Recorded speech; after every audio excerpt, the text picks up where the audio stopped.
1 hour 1 book, ఒక్క గంటలో ఒక పుస్తకం అనే సిరీస్లో భాగంగా ఈరోజు మనం యోబు గ్రంథాన్ని ధ్యానం చేయబోతున్నాం. యోబు గ్రంథము 1వ అధ్యాయము మొదటి 3 వచనాలు అందరం కలిసి చదువుకుందాం. యోబు గ్రంథం 1వ అధ్యాయము మొదటి 3 వచనాలు. ఊజు దేశమునందు యోబు అను ఒక మనుషుడుండెను. అతడు యథార్థవర్తనుడును న్యాయవంతుడునై దేవుని యందు భయభక్తులు కలిగి చెడుతనము విసర్జించినవాడు. అతనికి 7 కుమారులను 3 కుమార్తెలను కలిగిరి. అతనికి 7,000 గొర్రెలను 3,000 ఒంటెలను 500 జతల ఎడ్లను 500 ఆడుగాడిదలు కలిగి బహుమంది పనివారును అతనికి ఆస్తిగా ఉండెను. కనుక తూర్పు దిక్కు జనులందరిలో అతడే గొప్పవాడుగా ఉండెను. తలలు వంచండి, ప్రార్థన చేసుకుందాం. ప్రేమమయుడ మా ప్రియ పరలోకపు తండ్రి, బైబిల్ గ్రంథంలోని 66 పుస్తకాలను ఒక్కొక్క పుస్తకాన్ని ధ్యానించడానికి మీరు మాకు ఇచ్చిన శ్రేష్టమైన సమయాన్ని బట్టి నీకు వందనాలు చెల్లిస్తున్నాము నాయన.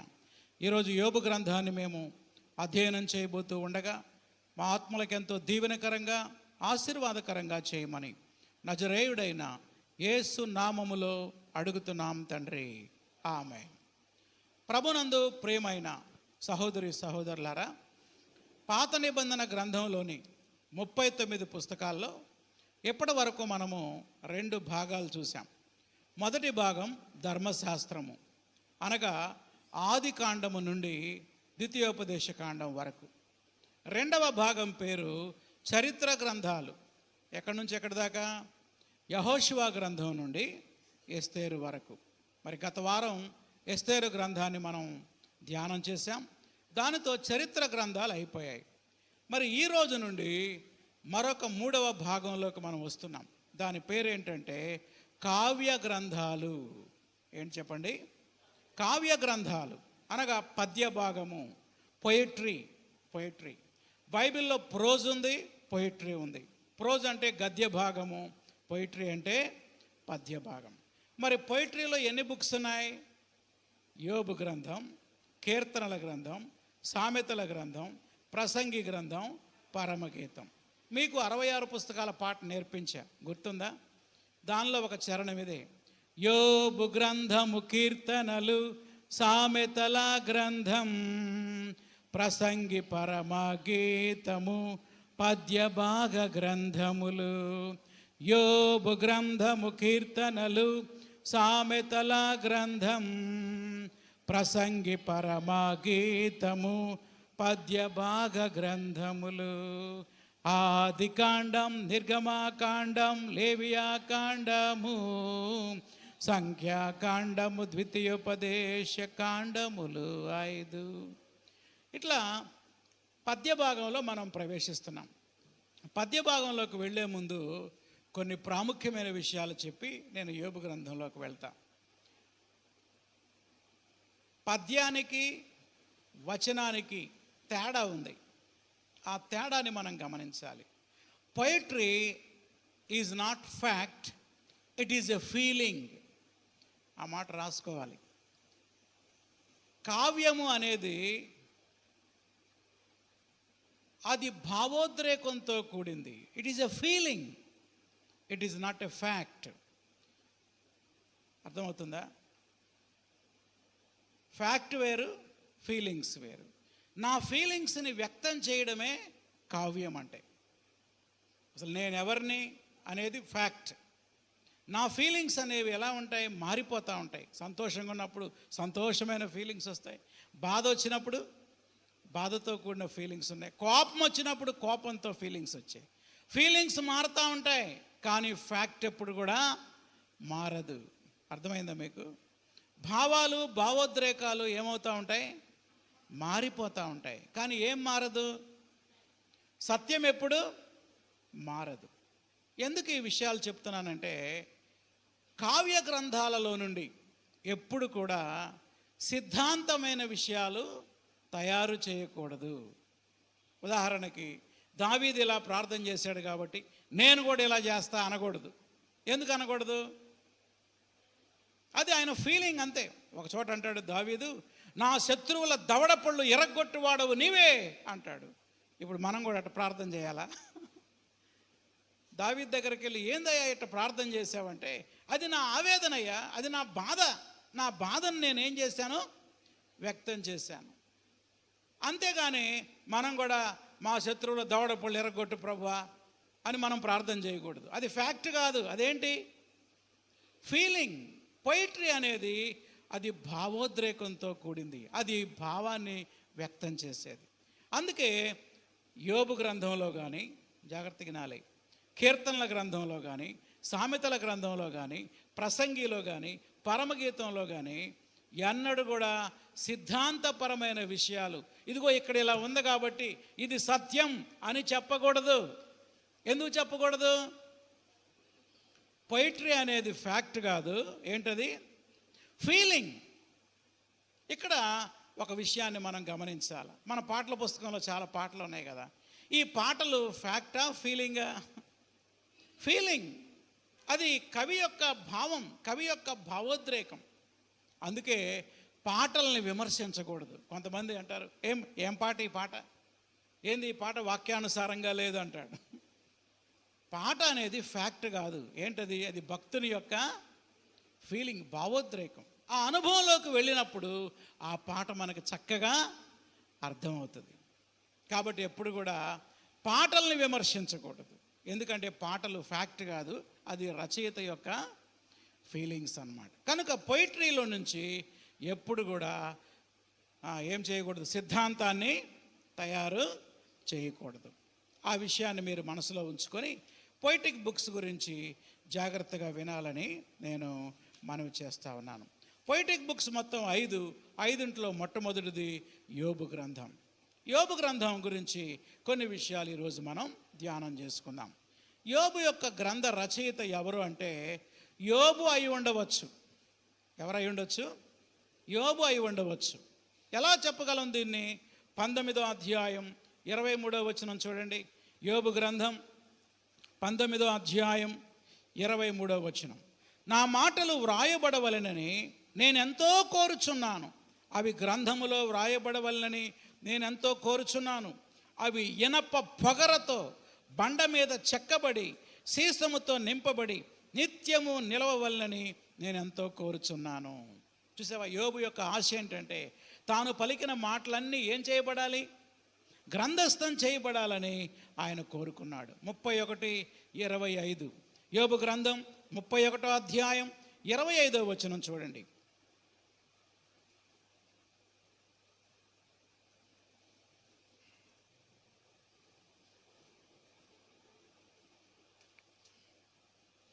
క్షమించండి, ఇది బహుశా రెఫరెన్స్ తప్పున్నట్టుంది. కాబట్టి మనకు అర్థమయ్యేది ఏంటంటే ఈ వచనాన్ని బట్టి బహుశా యోబు గ్రంథాన్ని యోబే రాసి ఉంటాడని ఎక్కువ మంది బైబిల్ పండితుల యొక్క అభిప్రాయం. రెండవది, వ్రాయబడిన కాలము. ఇంతకీ యోబు ఏ కాలానికి చెందినవాడు? యోబు గ్రంథంలో ఎక్కడ కూడా ఇశ్రాయేలీల గురించి కానీ ధర్మశాస్త్రం గురించి కానీ ఎక్కడా వ్రాయబడలేదు. దాన్ని బట్టి బైబిల్ పండితులు ఏమంటారంటే యోబు అబ్రహాము కాలానికి చెందినవాడై ఉంటాడు అన్నారు. ఎవరి కాలానికి? అబ్రహాము కాలానికి. కొంతమంది వేదాంత పండితులు ఏమన్నారంటే యోబు ఆదికాండం 11, 12 అధ్యాయాల మధ్యలో ఉండి ఉంటాడు. 11, 12 అధ్యాయాలు. ఎందుకంటే 11వ అధ్యాయంలో బాబేలు గోపురం గురించి ఉంది, 12వ అధ్యాయం నుండి అబ్రహాము చరిత్ర ప్రారంభమవుతుంది. కనుక అబ్రహాము ఇశ్రాయేలీల కంటే ముందున్నవాడు కాబట్టి సుమారు క్రీస్తు పూర్వం 2100 నుండి 1900 సంవత్సరాల మధ్య కాలంలో, 2100 సంవత్సరం నుండి 1900 సంవత్సరాల మధ్య కాలంలో ఈ గ్రంథం వ్రాయబడి ఉండవచ్చు అని బైబిల్ పండితుల యొక్క అభిప్రాయం. అది నిజమో కాదో మనకు తెలియదు, కానీ అది జస్ట్ వారి యొక్క ఊహ. మూడవదిగా మూలవాక్యం. మరి 42 అధ్యాయాలు ఉన్నాయి, దానిలో ఇంపార్టెంట్ వచనం ఏంటి అనేది మనం చూద్దాం. చూడండి, 13వ అధ్యాయం 15వ వచనం. యోబు గ్రంథం 13వ అధ్యాయం 15వ వచనం. ఇదిగో ఆయన నన్ను చంపినను నేను ఆయన కొరకే కనిపెట్టుచున్నాను. పెన్నుతో అండర్లైన్ చేసుకోండి. ఇది యోబు యొక్క విశ్వాసం. ఇదిగో ఆయన నన్ను చంపినను నేను ఆయన కొరకే కనిపెట్టుకుంటా. నాకెన్ని కష్టాలు వచ్చినా బాధలు వచ్చినా నేను మాత్రం ఆయన్ని విడవను. మరొక వచనం 23:10, యోబు గ్రంథం 23వ అధ్యాయం 10వ వచనం. నేను నడుచు మార్గము ఆయనకు తెలియను, ఆయన నన్ను శోధించిన తరువాత నేను సువర్ణము వలె ఆగుదును. ఏసన్న గారు దీని పాట రాశాడు కదా, నేను వెళ్ళే మార్గము నా యేసుకే తెలియును, శోధింపబడిన మీదట నేను సువర్ణమై మారెదను. ఈ వచనం మీదే ఆ కవి ఆ పాట రాశారన్నమాట. కాబట్టి యోబు గ్రంథం యొక్క మూలాంశం ఏంటంటే శ్రమలలో యోబు యొక్క సహనం, శ్రమలలో యోబు యొక్క ఓర్పుని మనం దేవుని వాక్యంలో చూడవచ్చు. సరే, ఈ యొక్క యోబు గ్రంథాన్ని మరి కొన్ని భాగాలుగా మనం విభజించి చూద్దాం. గ్రంథ విభజన అని హెడ్డింగ్ పెట్టుకోండి. ఏంటి గ్రంథ విభజన? మొట్టమొదటిది యోబు యొక్క ఆవేదన. ఏంటి యోబు యొక్క ఆవేదన? The despair of Job. యోబు యొక్క ఆవేదన 1 నుండి 3 అధ్యాయాలు. ఎక్కడి నుంచి ఎక్కడి దాకా? 1 నుండి 3 అధ్యాయాలు. రెండవది డిబేట్ విత్ జోబ్. యోబుతో వాదించుట. యోబుతో ఏం చేస్తారు? స్నేహితులు వచ్చి వాదించారు. ఒకటి వేదన, రెండవది వాదన. మీరు బాగా గుర్తుపెట్టుకోవాలని అలా రైమ్లో తయారు చేశారు. వేదన, రెండోది ఏంటి? వాదన. అది ఎక్కడి నుంచి ఎక్కడి దాకా అంటే 4వ అధ్యాయం నుండి 37వ అధ్యాయం వరకు. ఎక్కడి దాకా? 37వ అధ్యాయం వరకు. ఇక మూడవది యోబు యొక్క విడుదల. యోబు యొక్క విడుదల. వేదన, వాదన, విడుదల. విడుదల 38వ అధ్యాయం నుండి 42వ అధ్యాయం వరకు. ఒకసారి చెప్పగలరా? యోబు గ్రంథాన్ని ఎన్ని భాగాలుగా విభజించాం? 3 భాగాలు. మొట్టమొదటిది యోబు యొక్క ఆవేదన. ఆవేదన ఎందుకు వచ్చిందో, దానికి గల కారణాలు ఏంటో మొదటి 3 అధ్యాయాల్లో మనం చూడొచ్చు. రెండవది ఏంటి? యోబుతో స్నేహితుల యొక్క వాదన. యోబుకి 3 స్నేహితులు ఉన్నారు. తర్వాత 4వ వాడు కూడా యాడ్ అవుతాడు. అందరు కలిసి వాదిస్తూ ఉంటారు. ఎవరితోటి? యోబుతోటి. వాళ్ళ వాదన అంతా కూడా మరి 4వ అధ్యాయం నుండి 37వ అధ్యాయం వరకు మనం చూస్తాం. చివరిగా యోబు యొక్క విడుదల. వేదన, వాదన, విడుదల అని 3 భాగాలుగా దీన్ని విభజించవచ్చు. ఇప్పుడు మనం ఒక్కొక్క భాగంని మరి సబ్ డివిజన్స్ ఏంటో మనం చూద్దాం. చెప్పండి, మొదటిదేంటి? యోబు యొక్క ఆవేదన. వరుసగా నోట్ చేసుకోండి. ఎన్ని అధ్యాయాలు? 3 అధ్యాయాలు. మొదటి అధ్యాయం యోబు యొక్క శ్రమలు. 1-2 అధ్యాయాలు. యోబు యొక్క శ్రమలు ఎక్కడి నుంచి ఎక్కడి దాకా? 1-2 అధ్యాయాలు. రెండవది యోబు యొక్క ఆవేదన. యోబు యొక్క ఆవేదన, అది 3వ అధ్యాయం. యోబు యొక్క ఆవేదన ఎన్నో అధ్యాయం? 3వ అధ్యాయం. ఇక 2వ భాగంలోకి వెళ్దాం. ఇదే చాలా పెద్ద భాగం కదా. ఎక్కడి నుంచి ఎక్కడి దాకా? 4వ అధ్యాయం మొదలు పెడితే 37వ అధ్యాయం దాకా. The longest portion of the Bible of the Job. 2వ భాగం హెడ్డింగ్ ఏంటంటే స్నేహితులు యోబుతో వాదించుట. స్నేహితులు యోబుతో ఏం చేశారు? వాదిస్తూ ఉన్నారు. అది 4 నుండి 37 అధ్యాయాలు. ప్రాముఖ్యంగా దీన్ని 2 భాగాలుగా విభజించవచ్చు. ఏ, బి. ఏ, 3 స్నేహితుల వాదనలు. ఏంటి? 3 స్నేహితుల వాదనలు. 4 నుండి 31 వరకు, 4వ అధ్యాయం నుండి ఎక్కడ దాకా 30. ఆ ముగ్గురు పేర్లు చెప్తా, రాసుకోండి. మొట్టమొదటి వ్యక్తి పేరు ఎలీఫజు. ఏం పేరు? ఎలీఫజు. రెండో వ్యక్తి పేరు బిల్దదు. బిల్దదు. మూడవ వ్యక్తి పేరు జోఫరు. మూడవ వ్యక్తి పేరు ఏం పేరు? జోఫరు. ఈ ముగ్గురు వ్యక్తులు యోబుతో సుదీర్ఘంగా వాదన పెట్టుకున్నారు. ఎవరితోటి? యోబుతోటి. అది మీకు తర్వాత వివరిస్తాం. అయితే దీనిలో మళ్ళీ సబ్ డివిజన్ ఉంది. అంటే సబ్ డివిజన్లో సబ్ డివిజన్. ఏలో 1, 2, 3 అని రాసుకోండి. 1, మొదటి విడత వాదనలు. మొదటి విడత వాదనలు 4 నుండి 14వ అధ్యాయం వరకు.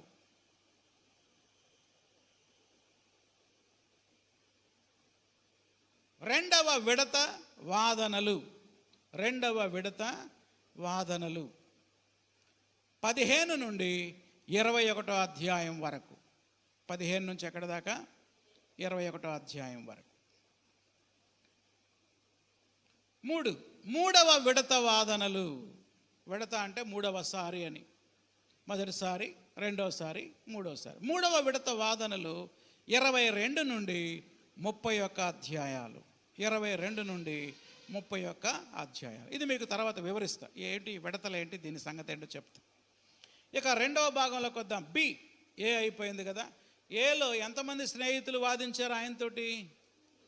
3. పేర్లు చెప్పగలరా? పర్లేదు, సూచి చెప్పండి, ఇప్పుడేగా విన్నది. Eliphaz, Bildad, Zophar.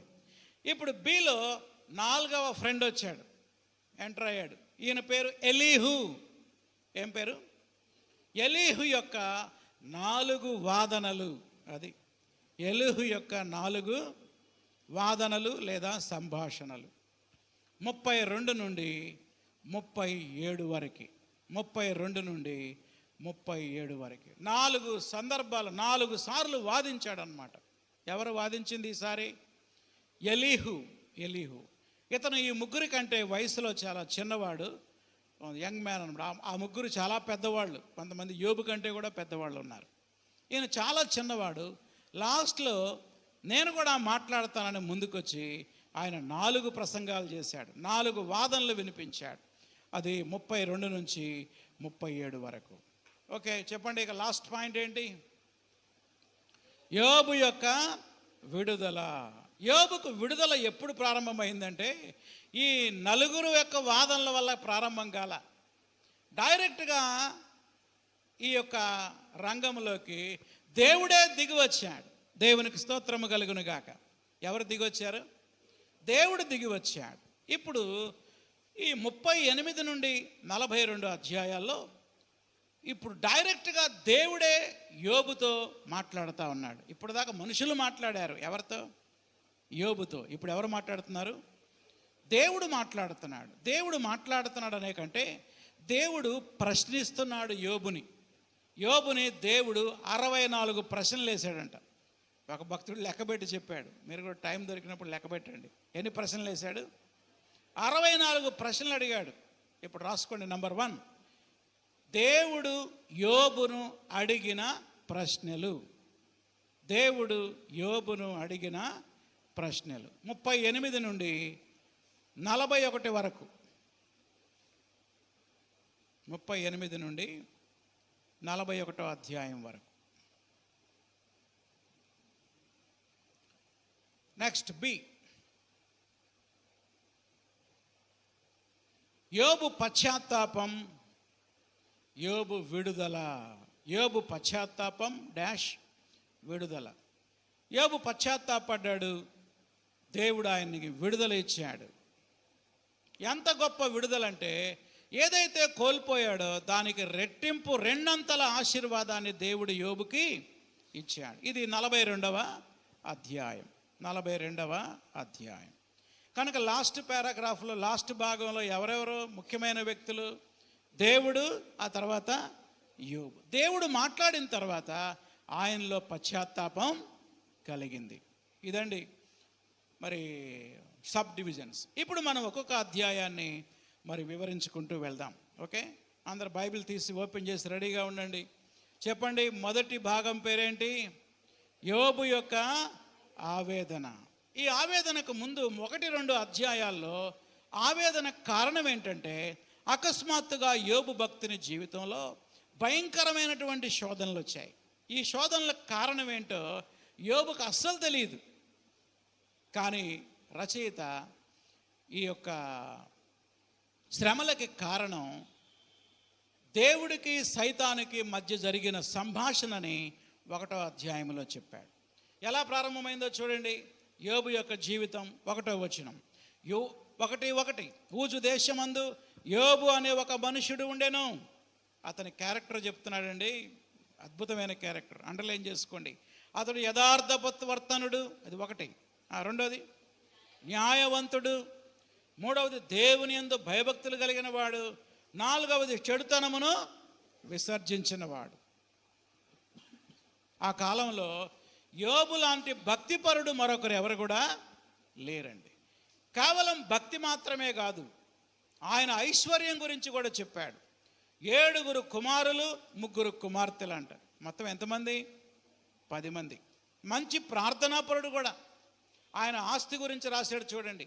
7,000 గొర్రెలు, 3,000 ఒంటెలు, 500 జతల ఎడ్లు, 500 ఆడగాడిదలు, బహుమంది పనివారు. ఎంత సంపన్నుడు! 1వ అధ్యాయం 5వ వచనంలో ఉదయాన్నే లేచి తన కుమారుల కొరకు ఆయన ప్రార్థన చేసేవాడు. దేవునికి స్తోత్రం. ఎవరి కోసం ప్రార్థన చేస్తున్నాడు? కుమారుల కోసం. చూడండి 5వ వచనం. వారి వారి విందు దినములు పూర్తి కాగా యోబు తన కుమారులు పాపము చేసి, అండర్లైన్ చేసుకోండి, హృదయములో దేవుని దూషించారేమో అని వారిని పిలువనంపించి పవిత్రపరిచి అరుణోదయమున లేచి వారిలో ఒక్కొక్కరి నిమిత్తమై దహన బలి అర్పించుచు వచ్చెను. ఎప్పుడుదా చేశాడు ఈ పని? యోబు నిత్యము అలాగున చేయుచుండెను. ప్రియమైన తండ్రులారా, తల్లులారా, యోబు గ్రంథంలో నేర్చుకోవలసిన గొప్ప పాఠం ఏంటంటే, మన పిల్లల యొక్క రక్షణ కొరకు, వారి మారు మనస్సు కొరకు మనము కూడా అరుణోదయమున లేచి కన్నీటితో వారి రక్షణ కొరకు ఏం చేయాలి? ప్రార్థన చేయాలి. ఈ వాక్యాన్ని వింటున్న సోదరి సోదరులారా, మీ పిల్లలు మారు మనసు పొందారా? బాప్తీసం తీసుకున్నారా? అలా కాకపోతే వారి కోసం యోబు భక్తుని వలె కన్నీటితో మనం ఏం చేయాలి? ప్రతి దినము వారి కోసం ప్రార్థన చేయాలి. ఆ తర్వాత యోబుకి సైతానికి మధ్య జరిగిన సంభాషణ. దేవదూతలందరూ దేవుని సన్నిధిలో ప్రవేశించేటువంటి ఒక స్థలం ఒకటి ఉంది, ఒక మీటింగ్ జరిగింది. దానికి సైతాను కూడా వెళ్ళాడు ఎగురుకుంటా. వాడు కూడా ఒక దేవదూతే కదా. ఏమయ్యా యోబుతో సైతాన్తో అంటున్నాడు, అపవాది నువ్వు ఎక్కడి నుంచి వచ్చావు? నేను ఆ భూమి మీద అటు ఇటు తిరుగుతా వచ్చాను అన్నాడు. అలాగా నా భక్తుడైన యోబు సంగతి విన్నావా? చూసావా? అతను ఎంత యథార్థవంతుడు అంటే సైతాన్ అంటాడు, ఏమి యథార్థతలే, నువ్వు ఆయన చుట్టూ కంచె వేసావు, ఆయన్ని ఆశీర్వదించావు కాబట్టి నీ యందు భయభక్తులు కలిగి ఉన్నాడు. ఒక్కసారి ఆ కంచె లేపు, నిన్ను దూషిస్తాడు చూడు అని సవాలు చేశాడు సైతాన్. దానికి దేవుడు ప్రతి సవాలుగా, లేదు నా భక్తుడు అలాంటి వాడు కాదు, కావాలంటే నీకు పర్మిషన్ ఇస్తున్నా, అతని ప్రాణం మాత్రం నువ్వు తీయొద్దు, నువ్వు ఏమైనా చేసుకో అన్నాడు. అంతే. ఇక సైతాను గబగబా భూమి మీదకి వచ్చేసి యోబు యొక్క జీవితంలో భయంకరమైనటువంటి కష్టాలు పెట్టాడు. చూడండి ఎలా జరిగినాయో మనం చూద్దాం. 14వ వచనం, 1:14. ఎద్దులేమో నాగలు దున్నుతున్నాయి, గాడిదలేమో సమీపాన మేస్తూ ఉంటే షబాయిలు వాటి మీద పడి వాటిని పట్టుకొని పోయి ఖడ్గముతో పనివారిని ఏం చేశారు? హతం చేశారు. అంటే ఆయనకున్న ఎద్దులు గాడిదల్ని దోచుకొని పోయారన్నమాట. ఒక్క రోజులోనే అన్నీ పోయాయి.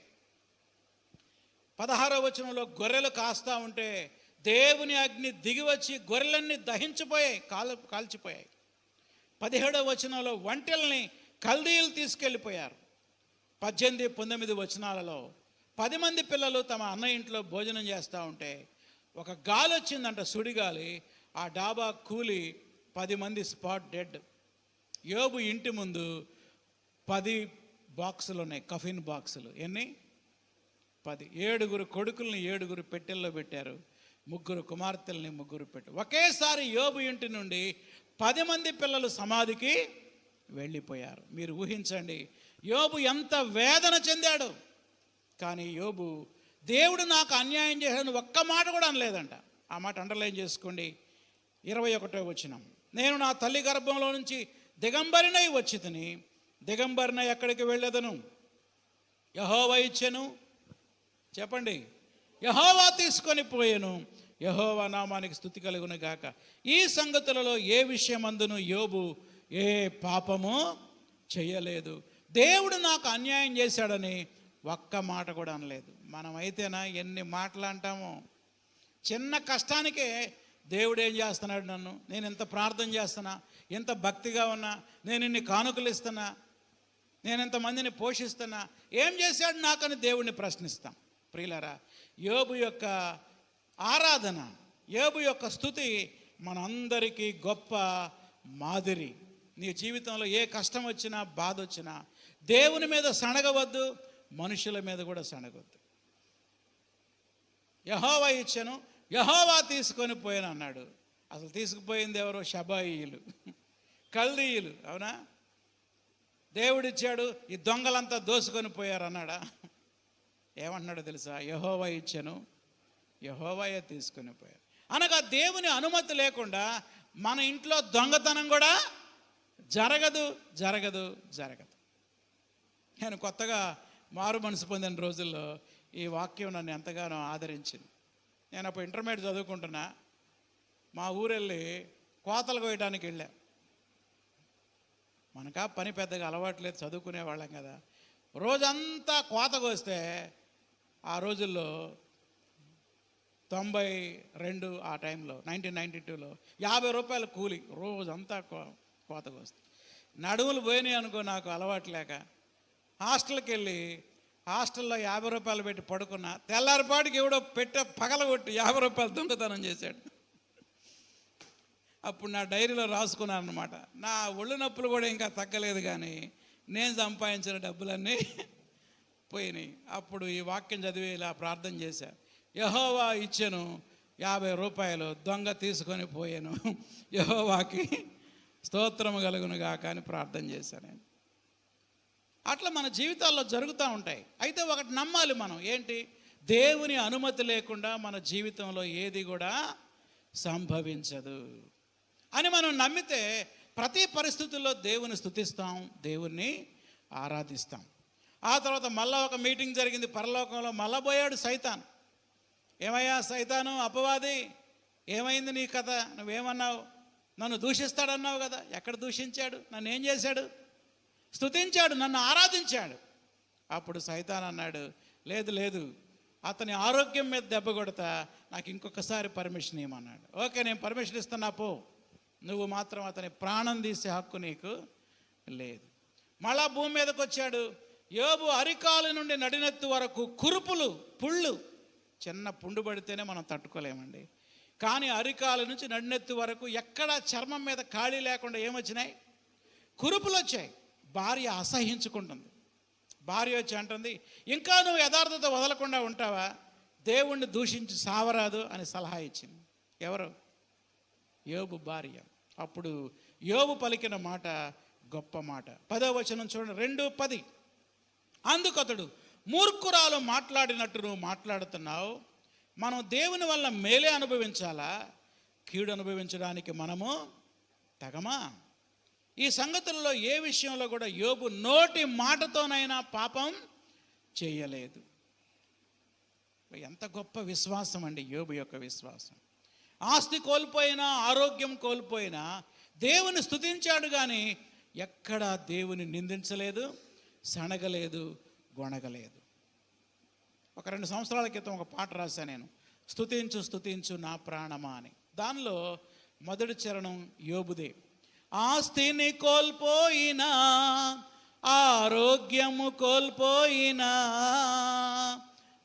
ఆస్తిని కోల్పోయినా, ఆరోగ్యము కోల్పోయినా, ఆరాధించెనుగా ఆ భక్తుడైన యోబు. ఆరాధించాడా, దూషించాడా? కాబట్టి నేను నా ప్రాణంతో చెప్పుకున్నా, స్తుతించు స్తుతించు నా ప్రాణమా ప్రభు యేసు క్రీస్తుని. ఎప్పుడు? కష్టాలలో, నష్టాలలో, వ్యాధులలోనైనా, నీ బాధలలోనైనా. యోబు అలా స్తుతించాడు కాబట్టి నువ్వు కూడా నీ కష్టాల్లో, బాధల్లో స్తుతించు. ఆ తర్వాత ముగ్గురు స్నేహితులు వచ్చారు యోబుని పరామర్శించడానికి. వాళ్ళ పేర్లు ఉన్నాయి చూడండి, 11వ వచనం, 2:11. మీరేం చేస్తారంటే ఆ పేర్ల చుట్టూ ఇలా సర్కిల్ గీసుకోండి. తేమానీయుడైన ఎలీఫజు, హూషీయుడైన బెల్దదు, నయమాతీయుడైన జోఫర్ అను యోబు ముగ్గురు స్నేహితులు అతనికి సంభవించిన ఆపదలన్నీ గూర్చి విని అతనితో కలిసి దుఃఖించడానికి, ఓదార్చడానికి పోవాలని ఆలోచించుకొని తమ తమ స్థలములు విడిచి వచ్చిరి. ఈ ముగ్గురు స్నేహితులు ఎందుకు వచ్చారో తెలుసా? యోబుని ఓదార్చడానికి వచ్చారు. అండర్లైన్ చేసుకోండి ఆ మాట, ఓదార్చడానికి వచ్చారు. 7 రోజులు ఏమీ మాట్లాడకుండా అక్కడే కూర్చున్నారు. యోబుని అలా చూస్తూ అబ్జర్వ్ చేస్తూ ఉన్నారు. ఇక 3వ అధ్యాయంలో యోబు తన ఆవేదన వ్యక్తం చేస్తున్నాడు. 7 రోజుల తర్వాత నేను పుట్టకపోయినా బాగుండే అంటున్నాడు. అది ఆయన బాధ. నేను పుట్టకుండా ఉంటే నాకు ఈ బాధలు ఉండేవి కాదు కదా. చూడండి 3వ వచనం, 3:1. తర్వాత యోబు మాట్లాడ మొదలుపెట్టి తాను పుట్టినరోజుని శపించాడు. 3వ వచనం, నా తల్లి గర్భద్వారములను అది మూయనందుకు, నా నేత్రములకు అది బాధను మరుగు చేయనందుకు నేను పుట్టిన దినము లేకపోవునుగాక. మగపిల్లాడు పుట్టాడని ఒకడు చెప్పిన రాత్రి లేకపోవునుగాక. తన బాధ, తన ఆవేదన మొత్తం వ్యక్తం చేశాడు ఇక్కడ. అందుకే ఈ భాగానికి ఏం పేరు పెట్టాం? యోబు యొక్క ఆవేదన. ఆవేదన కారణాలేంటి? ఆస్తి కోల్పోయాడు, పిల్లల్ని కోల్పోయాడు, చివరికి ఆరోగ్యం కూడా కోల్పోయాడు. కట్టుకున్న భార్య కూడా వెళ్ళిపోయింది, లేదు. భర్తకి ఇంకా సలహా ఇస్తుంది చచ్చిపోమని. ఎలాంటి పరిస్థితుల్లో యోబు తీవ్రమైన ఆవేదనని వ్యక్తం చేశాడు. ఇక 2వ భాగంలోకి వద్దాం. చెప్పండి, 2వ భాగం ఏంటి? యోబుతో ముగ్గురు స్నేహితుల యొక్క వాదనలు. మొత్తం 3 రౌండ్లు ఉన్నాయి. ఒక్కొక్క రౌండ్ టేబుల్ సమావేశం లాగా ముగ్గురు ఒక ట్రిప్ మాట్లాడతారన్నమాట. ముందు ఎలీఫజ్ మాట్లాడతాడు, దానికి యోబు సమాధానం చెప్తాడు. తర్వాత 2వ వ్యక్తి ఎవరు? బెల్దదు మాట్లాడతాడు ఒక అధ్యాయంలో, దానికి యోబు సమాధానం చెప్తాడు. తర్వాత జోఫర్ మాట్లాడతాడు, దానికి యోబు సమాధానం చెప్తాడు. దీంతో మొదటి విడత అయిపోయింది. 2వసారి కూడా అంతే. మళ్ళీ ఎలీఫజ్ ప్రసంగం, దానికి యోబు యొక్క ప్రత్యుత్తరం. బెల్దదు ప్రసంగం, దానికి యోబు యొక్క ప్రత్యుత్తరం. జోఫర్ యొక్క ప్రసంగం, దానికి యోబు యొక్క ప్రత్యుత్తరం. దీంతో 2వ విడత అయిపోతుంది. 3 కూడా అంతే. ఏం మాట్లాడుతున్నారు అసలు వీళ్ళు? ఏమని వాదిస్తున్నారు? వీళ్ళ వాదన మొత్తం ఈ అధ్యాయాలన్నీ ఒక్క మాటలో తేల్చి చెప్పేస్తున్నాను నేను. ఏమిటంటే, నువ్వేదో పాపం చేశావు, అందుకే నీకు శిక్ష. ఇట్లా అంటే యోబుకు ఓదార్పు కలుగుతుందా? కలగదా? చెప్పండి. అస్సలు కలగదు. పుండు మీద కారం చల్లినట్టు. పిల్లలు చచ్చిపోయి ఆయన ఏడుస్తుంటే, నువ్వేదో పాపం చేశావు, అందుకే నీకు ఈ శిక్ష, ఒప్పుకో ఆ పాపాన్ని. దేవుడే చెప్తున్నాడు యోబు ఏ పాపం చేయలేదని. అందుకే యోబు ఆవేదనతో ఒక మాట అంటాడు, మీరు బాధకే కర్తలు కానీ ఆదరణకు కర్తలు కారు. మీరు ఎందుకు వచ్చారు అసలు? నన్ను ఆదరించడానికి. ఆదరించడానికి బదులుగా మీరేం చేస్తున్నారు? నన్ను విమర్శిస్తున్నారు, నా మీద నిందలు మోపుతున్నారు, నన్ను అవమానపరుస్తున్నారు, నన్ను ఇంకా బాధపడుతున్నారు. ప్రియులారా, యోబు స్నేహితులు చేసిన తప్పు మనం చాలాసార్లు చేస్తూ ఉంటాం. దయచేసి అన్నడు అలా చేయకూడదు. ఎవరైనా బాధలో ఉంటే, ఎవరికైనా క్యాన్సర్ వచ్చింది అనుకోండి, గబాల్నే అంటారు ఏదో ఒక మాట, వచ్చిందా క్యాన్సర్, రాకేం చేసిద్ది, ఎట్ట చేసింది అనుకున్నా అంటారు. పాపం ఆమె క్యాన్సర్ వచ్చి పాపం ఆమె బాధపడుతుంటే, మరి ఈ మాట పోయి వాళ్ళకి చెప్తే వాళ్ళకి ఎంత బాధ అనిపిస్తుంది. కనుక బాధలో ఉన్న వారిని ఆదరించాలి కానీ విమర్శించకూడదు.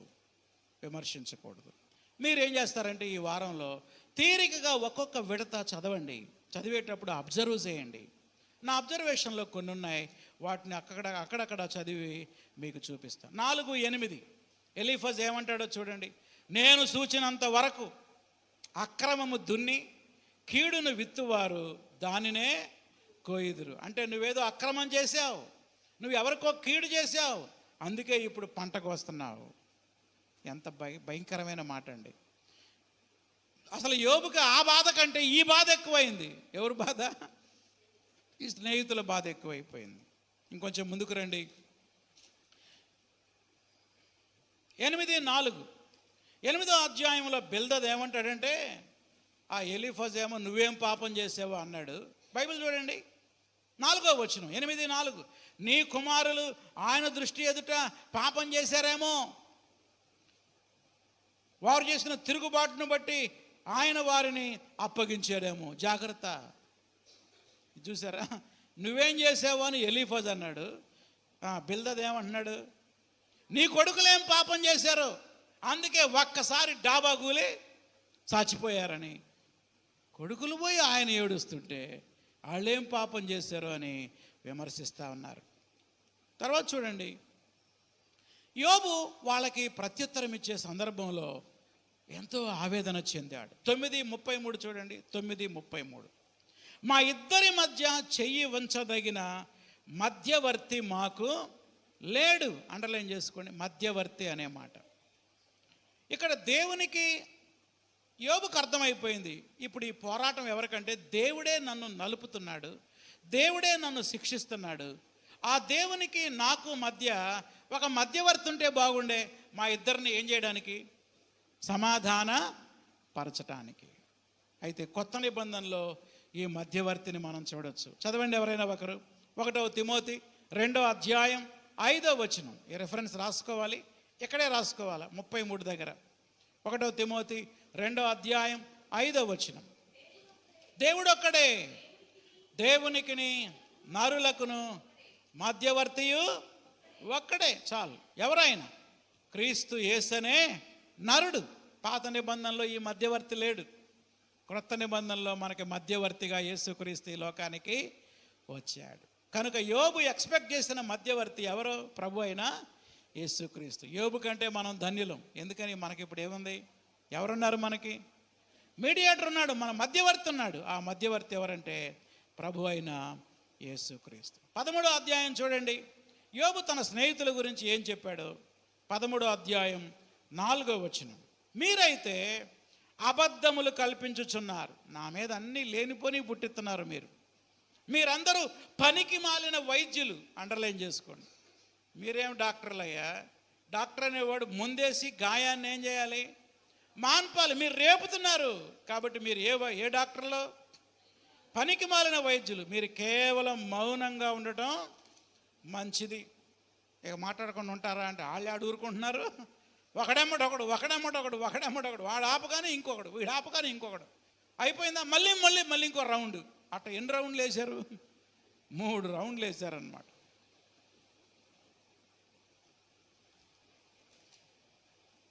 పదహారు 2లో వాళ్ళ గురించి ఇంకో మాట చెప్పాడు చూడండి. 16:2 ఇట్టి మాటలు అనేకములు నేను విన్నాను, మీరందరూ, పెన్నుతో అండర్లైన్ చేయండి, బాధకే కర్తలు కానీ ఆదరణకు కర్తలు కారు. దేవుని బిడ్డలారా, మనం ఆదరణ కర్తలుగా ఉండాలి. ఇతరుల్ని బాధపరిచేవారిగా ఉండకూడదు. మన మాటలు ఇతరుల గాయాన్ని మాన్పాలి కానీ గాయాలు రేపేవిగా ఉండకూడదు. ఎంత బాధతో ఈ మాట అన్నాడో చూసారా? మీరందరూ బాధకే కర్తలు కానీ, చెప్పండి, ఆదరణ కర్తలు కారు. ఈ రీతిగా మొదటి సైకిల్ అంతా అయిపోయింది. మొదటి భాగం అయిపోయింది. మొదటి సైకిల్, 2వ సైకిల్, 3వ సైకిల్. ఈ సైకిల్ మధ్యలోనే, లేకపోతే ఈ 3 విడతల్లో ఆయన తన విశ్వాసాన్ని వ్యక్తం చేశాడు. 23:10 నేను నడుచు మార్గము ఆయనకు తెలియను, ఆయన నన్ను శోధించిన తరువాత నేను సువర్ణము వలె, చెప్పండి, కనబడుదును. బంగారాన్ని నిప్పులో వేస్తే కాలిపోయిద్దా? శుద్ధి అవుతుందా? శుద్ధి అవుతుంది. దేవుడు నన్ను నలుపుతున్నాడు, నన్ను శ్రమల పాలు చేస్తున్నాడు. ఈ శోధనల తర్వాత నేను బంగారంలాగా మెరుస్తాననే విశ్వాసాన్ని యోబు వ్యక్తం చేశాడు. ప్రియులారా, శ్రమలలో మనకు కూడా అలాంటి విశ్వాసం ఉండాలి, యోబు లాంటి విశ్వాసం ఉండాలి. ఈ కష్టాల తర్వాత దేవుడు నన్ను తప్పకుండా పైకి తీస్తాడనే విశ్వాసం. 29లో మరొక మాటను చూడండి, 29:5.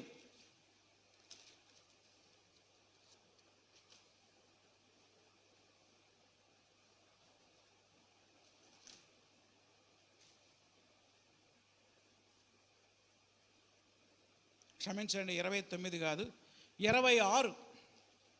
26:5. మీరు చెప్పినది న్యాయమని నేను ఏమాత్రము ఒప్పుకోను, మరణమగు వరకు నేను ఎంత మాత్రము యథార్థతను విడవను. అండర్లైన్ చేసుకోండి. యోబు భార్య అంటుంది, ఎన్నాళ్ళు ఇంక యథార్థంగా ఉంటావయ్యా, వదిలేయి నీ యథార్థతని.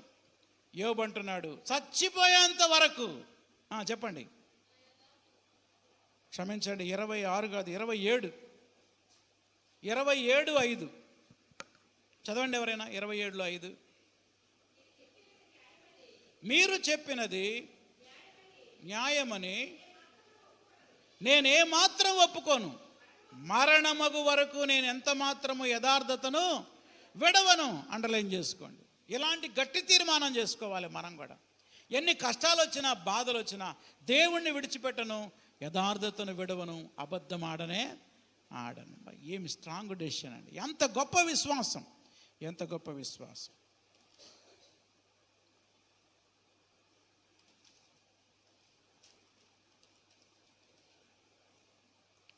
ఆ తర్వాత యోబు మీద ఎన్నెన్నో నిందలు మోపారు, భయంకరమైన నిందలు మోపారు. నువ్వేం పాపం చేసావు, అది చేసావు, ఇది చేసావని. తన నిజాయితీని సమర్థించుకోవడానికి 31వ అధ్యాయంలోకి రండి. యోబు తన పవిత్రత గురించి చెప్తాడు. 31:1. నేను నా కన్నులతో నిబంధన చేసుకొంటిని. అండర్లైన్ చేసుకోండి. ఈరోజు ఈ వాక్యం వింటున్న మనం అందరము మన కళ్ళతో ఒక నిబంధన చేసుకోవాలి. ఏమిటా నిబంధన? కన్యకను నేను ఎలాగూ చూతును, ఒక పరస్త్రీని మోహపు చూపుతో నేను చూడను. చెడ్డ వాటిని టీవీలో కానీ సెల్ ఫోన్లో కానీ నేను చూడను అని కళ్ళతో ఒక నిబంధన మనం చేసుకోవాలి. మీ నోట్స్లో రాసుకోండి. నా కళ్ళతో పాపము చూడను, పోర్నోగ్రఫీ చూడను, అపవిత్రమైన వాటిని నేను చదవను, అపవిత్రమైన వాటిని నేను చూడను అని కళ్ళతో ఒక నిబంధన చేసుకోవాలి. దేవునితో ఒక నిబంధన చేసుకోవాలి. చూడండి యోబు ఎంత పవిత్రంగా జీవించాడు.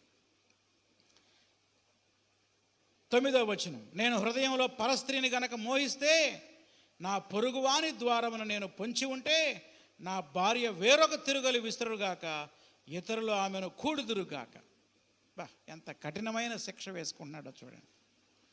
అనగా నా జీవితంలో ఎన్నడూ కూడా నేను పరస్త్రీని మోహంతో చూడను, పరస్త్రీని మోహంతో చూడకూడదు, పరపురుషుణ్ణి ఎన్నడూ కూడా మనసులో కోరుకోకూడదు. ఈ కళ్ళతో చూడరాని దృశ్యాలు మనం చూడకూడదు. అందరు ఉన్నప్పుడు ఏం చూస్తున్నాం, ఎవ్వరు లేనప్పుడు మనం ఏం చూస్తున్నాం? ఆ ప్రశ్న వేసుకోవాలి. ఎవ్వరు లేనప్పుడు మనల్ని ఎవరు చూస్తారు? దేవుడు చూస్తాడు. సైతాన్ చెప్తాడు, ఈ రూమ్లో నువ్వు ఒక్కదానివే ఉన్నావు, నువ్వు ఒక్కడివే ఉన్నావు, నీ ఇష్టం ఏమైనా చూడొచ్చు అని. అప్పుడు చెప్పు, సైతానా నేను ఒక్కదాన్నే కాదు, నేను ఒక్కడనే కాదు, ఈ గదిలో దేవుడు కూడా ఉన్నాడు. ఆ దేవుని భయం ఉంటే తప్ప యోబు లాంటి పవిత్రమైన జీవితాన్ని మనం జీవించలేం. ఇది మనందరికీ గొప్ప సవాలు, గొప్ప సవాలు. తర్వాత ఎలుహు దగ్గరకు వద్దాం. ఎలుహు ఎన్నో అధ్యాయం నుంచి? 32వ అధ్యాయం. చూడండి ఆ పేరు చూద్దాం ఎక్కడుందో. 32వ అధ్యాయం 1వ వచనం. యోబు తన దృష్టి యందు తాను నీతిమంతుడై ఉన్నాడని ఆ ముగ్గురు మనుషులు తెలుసుకొని అతనికి ప్రత్యుత్తరం చెప్పడం చాలించిరి. ఒక్కొక్కడు 3 ప్రసంగాలు చేశాడు. 3 ఎంత? 9 ప్రసంగాలకి 9 సార్లు జవాబు ఇచ్చారు. ఇక వాళ్ళు అలసిపోయారు కావాలా, ఇక వాళ్ళు సైలెంట్గా కూర్చుంటే ఇక వీళ్ళు లేచాడు. ఏం పేరు ఇతని పేరు? ఎలీహు. 2వ వచనం చూడండి. అప్పుడు రాము వంశస్థుడును భూజీయుడు బరకయేలు కుమారుడైన ఎలీహు ఇలా సర్కిల్ గీసుకోండి. ఇతడు 4వ స్నేహితుడు. యోబు దేవుని కంటే తానే నీతిమంతుడైనట్టు చెప్పుకోవడం చూసి అతని మీద బహుగా కోపగించాను. 5వ వచనం. ఎలీహు ఆ 3 మనుషులు ప్రత్యుత్తరమేమి ఈకపోవడం చూసి అతని కోపము రేగెను. ఇతను కూడా కోపపడ్డాడు. అటు స్నేహితుల మీద కోపపడ్డాడు, యోబు మీద కూడా ఏంటి నువ్వు నీతిమంతుడివా, నువ్వు దేవుని కంటే నీతిమంతుడివా, నువ్వెట్ట నీతిమంతుడివా అని ఈయన వాదన పెట్టుకోవడం మొదలుపెట్టాడు. ఈయన ఎన్ని అధ్యాయాలు ఈయన 32 నుంచి ఎక్కడి దాకా 37. ఈయన మాట్లాడిందంతా కూడా అదే, నువ్వేదో పాపం చేశావు అందుకే నీకు ఈ శిక్ష వచ్చింది. Same dialogue. ఎంత బాధ అనుభవించాడండి యోబు, ఎంత వేదన అనుభవించాడు. బిడ్డలు పోయి ఒక బాధ, ఆస్తి పోయి మరొక బాధ, ఈ సూటిపోటి మాటలతో ఎంతో వేదన అనుభవించాడు. ఇక 3వ భాగంలోకి వద్దాం. 3వ భాగం పేరేంటి? యోబు యొక్క విడుదల. ఎప్పుడైతే ఎలీహు ప్రసంగాలు అయిపోయాయో డైరెక్ట్గా దేవుడు ప్రత్యక్షమయ్యాడు. యోబుతో డైరెక్ట్గా దేవుడు మాట్లాడుతూ ఉన్నాడు. మొట్టమొదటిగా దేవుడు అడిగిన ప్రశ్నలు. 38వ అధ్యాయంలోకి రండి. అధ్యాయం 38. అప్పుడు యెహోవా సుడిగాలిలో నుండి ఈలాగున యోబునకు ప్రత్యుత్తరము ఇచ్చాను. ఒక పెద్ద సుడిగాలి వచ్చిందంట. ఆ సుడిగాలిలో నుంచి దేవుని స్వరం వినపడుతుంది. ఎవరికి? యోబుకి. 3వ వచనం. యోబు, పౌరుషము తెచ్చుకొని నడుం బిగించుకో, నేను నీకు ప్రశ్న వేస్తా, నువ్వు దాన్ని నాకు తెలియజెప్పు. భూమికి పునాదులు వేసినప్పుడు నువ్వు ఎక్కడున్నావు? ప్రశ్న అర్థమైందా మీకు? 23వ వచనం. 22. నీవు హిమము యొక్క నిధుల్లోకి చొచ్చితివా? 23 లాస్ట్ లైన్. వడగండ్ల నిధులను నీవు చూచావా? 39వ వచనం. ఆడు సింహము నిమిత్తం నీవు ఎర్రని వేటాడతావా? 39:1. అడవిలో కొండ మేకలు ఈనే కాలం నీకు తెలుసా? లేళ్ళు పిల్లలు వేసే కాలం నువ్వు గ్రహింపగలవా? 9వ వచనం. గురుపోతు నీకు లోబట్టానికి సమ్మతించునా? 19వ వచనం. గుర్రానికి నువ్వు బలం ఇచ్చావా? ఇట్లా దేవుడు తన సార్వభౌమాధికారాన్ని తెలియజేయడానికి ఇవన్నీ ఎవరికి తెలుసు? దేవునికి మాత్రమే తెలుసు. నువ్వు నిమిత్త మాత్రుడివి, నువ్వు కేవలం మానవుడివి, నీకు ఇవన్నీ తెలియదు. నీ జ్ఞానం పరిమితమైన జ్ఞానం, దేవుని జ్ఞానం సర్వ జ్ఞానం. దేవుడు తన సార్వభౌమాధికారాన్ని యోబుకు తెలియజేయడానికి ఎన్నెన్నో ప్రశ్నలు అడిగాడు. అయితే యోబు పశ్చాత్తాపడ్డాడు. చూడండి యోబు ఏమంటున్నాడు? 4వ వచనం. 40వ అధ్యాయం 4వ వచనం. ఈ ప్రశ్నలకు యోబు యొక్క జవాబు ఏంటో చూడండి. చిత్తగించుము, నేను నీచుడను, నేను నీకు ఏమని ప్రత్యుత్తరం ఇచ్చేదను? ఇదిగో నా వైపు చూడండి. నా నోటి మీద చేతిని ఉంచుకొందును. ఒకమారు మాట్లాడాను, నేను మరలా నోరెత్తను. 2 సార్లు మాట్లాడా, ఇక నేను పలకను.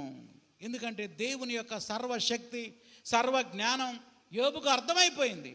ఇదంతా దేవుని సార్వభౌమాధికారంతోనే జరుగుతుంది అని అర్థమైనప్పుడు యోబు మౌనంగా ఉన్నాడు. ఆ తర్వాత మరలా దేవుడు మాట్లాడాడు. ఇప్పుడు 5వ వచనం రండి. 42:5. 42:1 నుంచి చూద్దాం. అప్పుడు యోబు యెహోవాతో ఇలాగూ ప్రత్యుత్తరం ఇచ్చాను, నీవు సమస్త క్రియలు చేయగలవనియు. అండర్లైన్ చేసుకోండి. యోబు ఇప్పుడు ఆత్మీయ పరిపక్వతలోకి ఎదిగాడు. నీవు సమస్త క్రియలు చెప్పండి చేయగలవనియు, నీవు ఉద్దేశించినది ఏది నిష్ఫలము కానేరదని నేనిప్పుడు తెలుసుకొంటిని.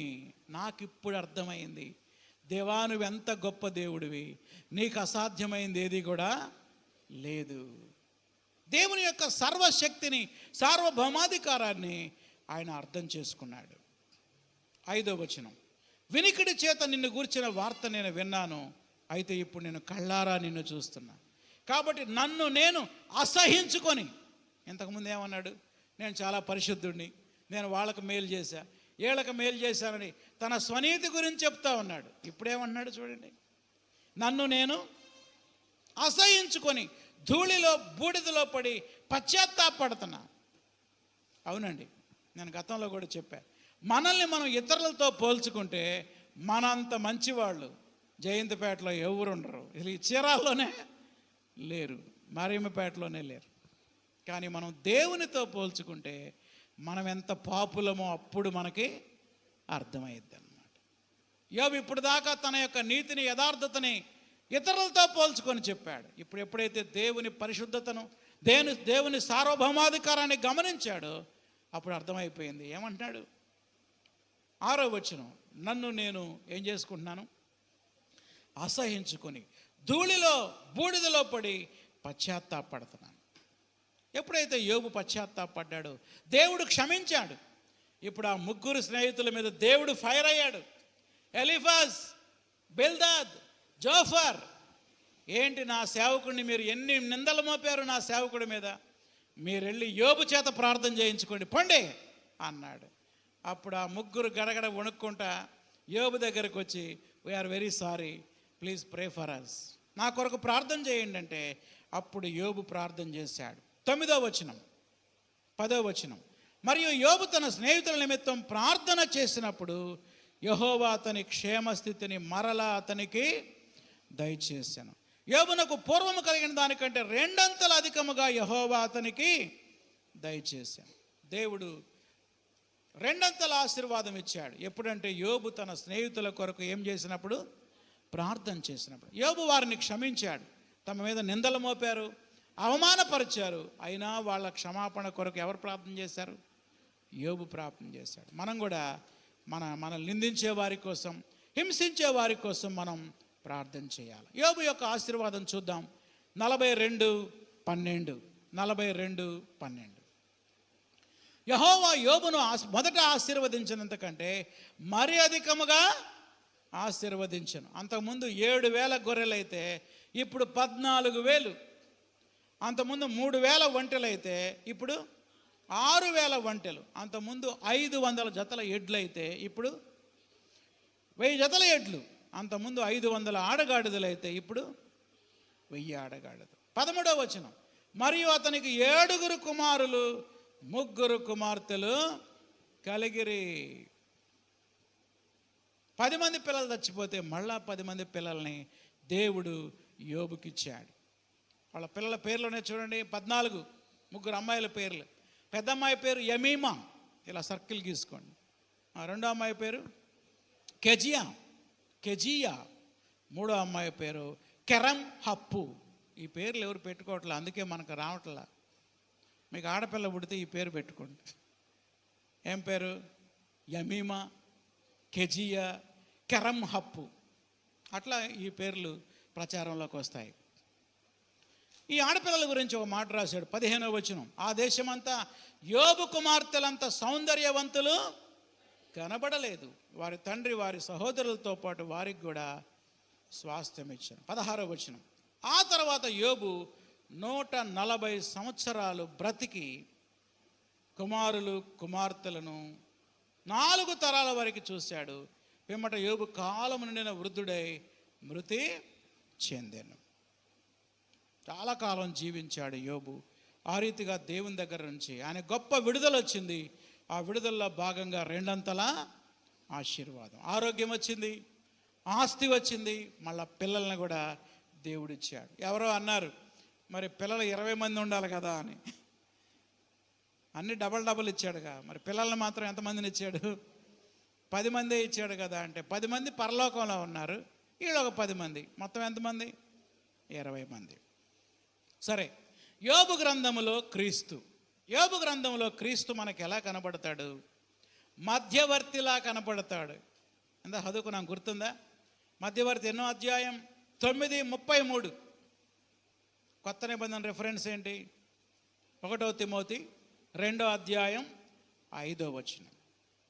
1 తిమోతి 2వ అధ్యాయం 5వ వచనం. చివరిగా నేర్చుకోవలసిన పాఠాలు.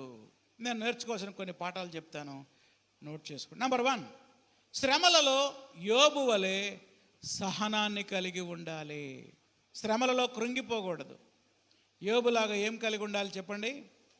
సహనాన్ని కలిగి ఉండాలి. అది మొదటి పాఠం. రెండవది, యోబు స్నేహితుల వలె బాధలో ఉన్న వారిని విమర్శించకూడదు. యోబు స్నేహితులు ఏం చేశారు? పుండు మీద ఎంత కారం చల్లారు వచ్చి. అలా చేయకూడదు. మనం బాధలో ఉన్న వారిని విమర్శించకూడదు. నెక్స్ట్ 3, యోబులాగా మన కన్నులతో నిబంధన చేసుకోవాలి. ఈ కళ్ళతో చెడ్డ వాటిని చూడకూడదు. అది టీవీలో కానీ, సెల్ ఫోన్లో కానీ, ల్యాప్టాప్లో కానీ, కంప్యూటర్లో కానీ, బయట కానీ పరపురుషులను పరస్త్రీలని మోహంతో చూడకూడదు, ఓరచూపు చూడకూడదు.